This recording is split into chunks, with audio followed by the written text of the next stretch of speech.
नमस्कार दर्शकों, press India news में आपका स्वागत है। इस वक्त हम लखनऊ के इको गार्डन मैदान में है, जहां पर भारी संख्या में संविदा कर्मियों के बिजली पावर कॉरपोरेशन को लेके संविदा कर्मी जितने भी हैं उन्होंने एक विशाल धरना दिया हुआ है। यहाँ पर इसी संबंध में हमारे साथ बात करने के लिए मौजूद हैं गणेश तोमर जी। हाँ गणेश जी, बताइए ज़रा कि आखिर ये क्या मांगे हैं आपकी बिजली के उसको लेके?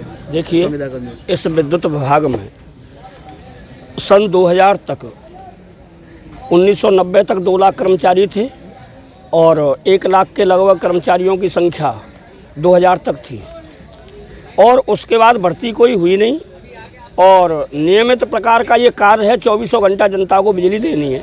आप कल्पना करिए, जो विभाग 2000 में इतना सा था, आज उस विभाग का कितना बड़ा विस्तार हो गया, उसकी भुजाएं कितनी लंबी चौड़ी हो गई, कितने पावर हाउस बन गए, कितनी व्यवस्थाएं हो गई और सरकारी कर्मचारी सिमट करके 32,000 रह गए, 35,000।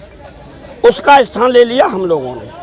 हम लोग जब विभाग में आए तो ये सोच के आए कि पहले भी हमारे साथी बिल्कुल रेगुलर हो गए थे, थोड़े बहुत दिन काम करके, आंदोलन करके।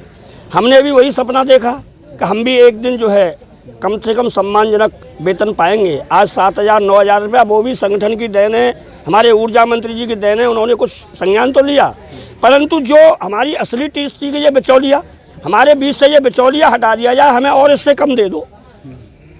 मतलब आपका कहने का मतलब है कि डायरेक्ट पावर कॉरपोरेशन जो है वो सीधे विद्युत विभाग डायरेक्ट भर्ती नहीं करता, वो एक ठेकेदार के जरिए आप लोगों को भर्ती करता है। उसमें ये है, सरकार के पास बहुत से विकल्प हैं। सरकार हमारे लिए मस्टॉल पर रोक लगी है, अस्थायी वो हटा सकती है, हमारे लिए वर्क चार्ज खोल सकती है, हमारे लिए संविदा प्रणाली लागू कर सकती है, समान कार्य का समान वेतन न देके कुछ परसेंटेज में कम दे सकती है।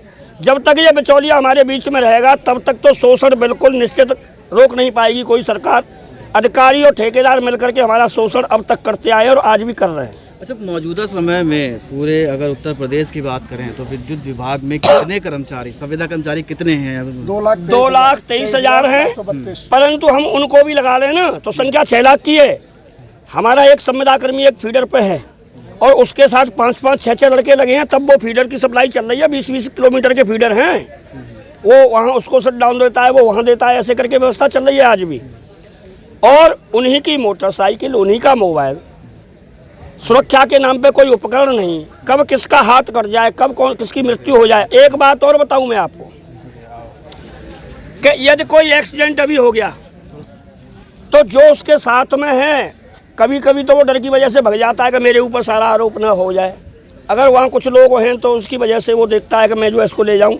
अगर वो भर्ती करा दिया हॉस्पिटल में तो पहले पर पैसा चाहिए। अब वो पैसा उस पर तो है नहीं जो लाया है, उसके घर वालों पर भी नहीं है, उसके साथियों पे नहीं है। तो उस समय विभाग की जिम्मेदारी होनी चाहिए, जिस विभाग के लिए वो मर रहा है, कि जो भी पैसा लगे उसकी व्यवस्था वो तत्काल करें। उसके लिए कभी जेई साहब पे फ़ोन करो, एडीओ साहब पे फ़ोन करो, साथ ही चंदा चिट्ठा दे करके घर वाले कहाँ से लाते हैं, औरत उसकी रकम रखती है, उसका जिया बहनों ही लाता है पैसा। अन्यथा इलाज के अभाव में भी तमाम व्यक्ति हमारे मर रहे हैं और मर चुके हैं। अच्छा, संविदा कर्मियों की बात करें तो संविदा कर्मियों जो जिस वक्त संविदा पर बिजली विभाग में काम कर रहे हैं, इनकी सैलरी मैक्सिमम 7 या 8,000 ही होती है। क्या कुशल की 2,9700 और अकुशल की 7,800 के लगभग है। अच्छा, कुशल में कितना अनुभव होता है, कितना अनुभव मांगते हैं? देखिए, कुशल जो ऊपर खंभे पे काम करता है, परंतु दुर्भाग्य देखिए कि जितने ये आउटसोर्सिंग के संविदा कर्मचारी हैं 2,31,000, 10% को छोड़ के ये 90% खम्भों पे ही चढ़ते हैं। आप कहीं भी देख लीजिएगा, और वेतन उनको अकुशल का दिया जा रहा है, जबकि हमारे सभी कुशल हो चुके हैं। जो व्यक्ति 3 महीने 6 महीने काम कर लिया, खंभे पर चढ़ना सीख गया, वो अकुशल कैसे रह गया? ट्रेनिंग उसकी पूरी हो गई। परंतु ये जो वेतन है, ये इनका वेतन नहीं है, टेक्निकल का वेतन नहीं है। 7,000 9,000 रुपये में आत्मा नहीं जगी आज तक ऊर्जा मंत्री जी सरकार की। कोई विभाग ऐसा है कि 9,000 रुपये में जीरो टॉलरेंस लागू कर देगा, 24 घंटे अपने बच्चों को पढ़ा लेगा, खाना खा लेगा, 24 घंटे बिजली चला देगा इनकी। गणेश जी, आपने बताया कि 90% लोग खंभे पे रहते हैं, तो यानी कि दुर्घटना का भय हमेशा बना रहता है। हमेशा। तो अगर दुर्भाग्यवश अगर कोई दुर्घटना हो जाती है तो उसमें क्या विद्युत विभाग की तरफ से कोई सहायता प्रदान की? अगर वो मर गया और उस जिले में संगठन है और उस डेड बॉडी को उस अधिशासी अभियंता और उस डीएम साहब के यहाँ ले जाते, तब जाके 5 लाख मिलता है। कई दिनों में धरना देने के बाद राजी से वो भी ना मिले। कागज लाओ मृत्यु के पश्चात, हाँ, पोस्टमार्टम रिपोर्ट लाओ, FIR लाओ, क्यों मरा, अपनी गलती से मरा। कैसे मरा, क्या हुआ, ये स्थितियां हैं। इसलिए अब क्यों कि ये सरकार जब बनी थी तो बड़े मनोयोग से हम लोगों ने, इन्होंने एक रैली की थी झूलेलाल पार्क में। उसमें कहा था कि हम जो है सभी विभागों को बुलाया कि हम जो है ये बिचौलिया हटाएंगे। तुम बिचौलिया हटाओ न हटाओ, वेतन तो 18,000 दे दो। अब कोई आत्मा किसी को पूछ लो, ऊर्जा मंत्री जी को, मुख्यमंत्री सबको, क्या 18,000 से कम हमारा पेट चल जाएगा सभी विभाग में? अच्छा, सिर्फ जो आपकी मांग है उसको वेतन को लेके, अधिकतम मांग के आपकी 17-18 हज़ार है, उसके अलावा पीएफ वगैरह तो हो, या तो मस्टॉल खोल दो, वर्क चार्ज खोल दो, संविदा लागू कर दो। ये नहीं कर सकते, 18,000 कर दो। दर्शकों को आप खुल के थोड़ा बताइए कि मस्ट रोल किस आधार पे होता है और मस्ट क्या रोल ये होता है कि ये ठेकेदार हट जाएगा और मस्ट रोल से हमको विभाग से वेतन मिलेगा, विद्युत विभाग से डायरेक्ट। हाँ, और उसके बाद फिर जब वो देखेगा कि हम इतने दिन में हो गए तो वो रास्ता हमारा रेगुलर तक भी जाता है। अच्छा, एक आखिरी सवाल, अभी आपने यहाँ पे आंदोलन कैसे, पहले भी आपने कई एक यहाँ पे किए हैं, 3-4 आंदोलन हमने किए हैं, आपने सब कवरेज किया होगा, आपके किया है। प्रेस क्लब में भी अभी आपने किया था, अभी कुछ दिन पहले ही एक हुआ था विद्युत विभाग का, हमने उनसे किया था। तो इतने दिन, इतना अंतराल बीतने के बाद एक लंबा डिस्टेंस हो चुका है, तो उस डिस्टेंस के बीच क्या हुआ? कोई प्रशासनिक या प्रशासनिक अधिकारी ने किसी तरह का कोई आपसे कुछ, सिवाय गुमराह करने के, कोई लिख के कुछ देने को तैयार नहीं है। वो कहते हैं कि हमारे यहाँ समायोजित करने की कोई नीति नहीं है, हमारे यहाँ इसकी नीति नहीं है। तो नीति मस्टरोल की, वर्क चार्ज की, संविदा की है।